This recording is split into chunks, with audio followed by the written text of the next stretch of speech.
कांग्रेस का राज 2012, 13, 14 में था, तब इन्फ्लेशन दर 11.12% थी और आज इन्फ्लेशन दर 4.83 है।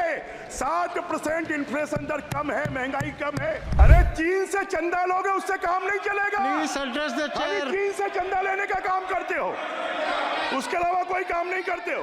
अरे साउथ पोल में विश्व का कोई देश नहीं जा पाया, अगर चंद्रमा के साउथ पोल में कोई गया तो हमारा भारत गया।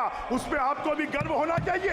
माननीय सभापति जी, राहुल जी ने, हमारे नेता, हमारे प्रतिपक्ष के साथी बार बार महंगाई की बात कर रहे थे।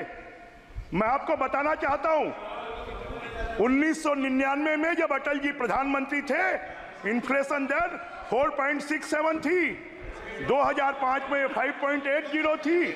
जब कांग्रेस का राज 2012, 13, 14 में था, तब इन्फ्लेशन दर 11.12% थी और आज इन्फ्लेशन दर 4.83 है। 7% इन्फ्लेशन दर कम है, महंगाई कम है।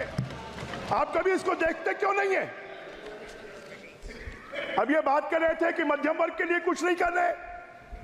जरा आप बताएं, इनकम टैक्स के में जो कमी की गई है, 7,75,000 तक का स्टैंडर्ड डिडक्शन होगा।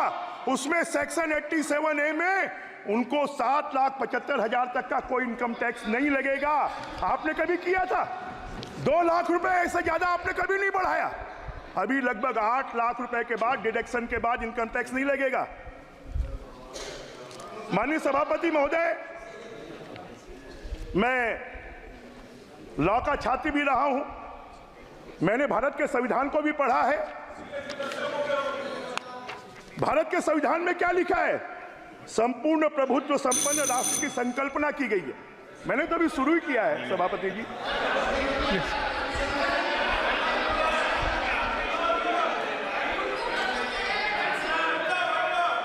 अरे चीन से चंदा लोगे उससे काम नहीं चलेगा। चीन से चंदा लेने का काम करते हो, उसके अलावा कोई काम नहीं करते हो।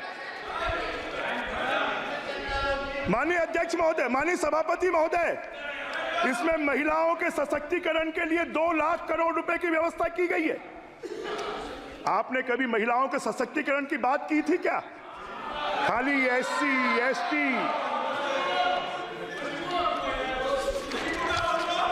माननीय सभापति महोदय, ये राहुल गांधी जी छत्तीसगढ़ गए थे।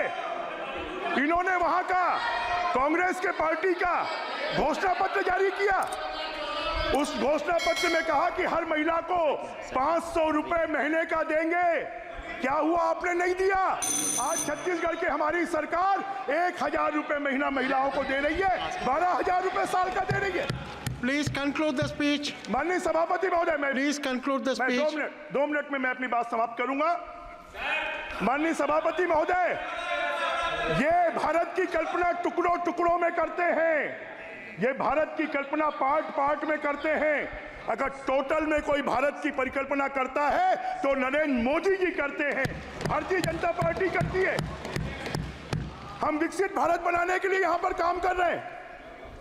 क्यों? आपके 60 साल में आपने कभी धारा 370 हटाई? आपने अयोध्या में प्रभु राम भगवान का मंदिर बनाया? आपने कभी कश्मीर में पत्थरबाजी खत्म की? अरे साउथ पोल में विश्व का कोई देश नहीं जा पाया, अगर चंद्रमा के साउथ पोल में कोई गया तो हमारा भारत गया।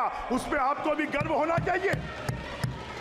हमारी अर्थव्यवस्था जो 11वें नंबर पर थी, उसको 5वें नंबर पर और 3रे नंबर पर लाने वाले कोई है तो नरेंद्र मोदी जी हैं। आपके बस की बात नहीं है। अरे भारत में अगर कोई हमला करता है तो उसके घर में घुसकर जाकर जवाब देने वाले कोई है तो हमारे नरेंद्र मोदी जी हैं। अगर कंडक्टर चिप्स का निर्माण कोई कर सकता है तो हमारे नरेंद्र मोदी जी के राज्य में हो सकता है। भारत में 5G आ सकता है तो नरेंद्र मोदी जी के राज में आ सकता है। अगर भारत में प्रतिदिन 2 महाविद्यालय खुल सकते हैं तो मोदी जी के राज में खुल सकते हैं। भारत में प्रतिदिन 30 किलोमीटर सड़क बन सकती है तो मोदी जी के राज में हो सकते हैं। 5 राज्यों में किसान क्रेडिट कार्ड बनाने की योजना लाई है। उच्च शिक्षा के लिए 10 लाख रुपए तक लोन देने की योजना लाई है। कारीगरों के लिए डॉर्मेट्री बनाने की योजना लाई है।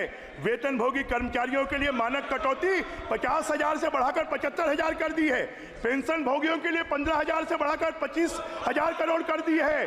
प्रधानमंत्री आवास में 3 करोड़ आवास बनेंगे। अभी मैं सुन रहा था, आपने कभी दिया क्या? राजीव जी के राज में 12,000 रुपए मिलते थे प्रधानमंत्री आवास के लिए, आज 2.5 लाख रुपए मिल रहे हैं।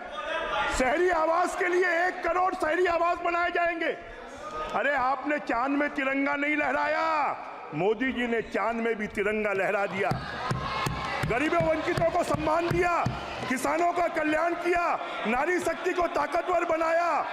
अरे अभी तो मनुष्यों के आधार कार्ड बन रहे हैं। अब मोदी जी के राज में किसानों के भी जमीनों के आधार कार्ड बनेंगे।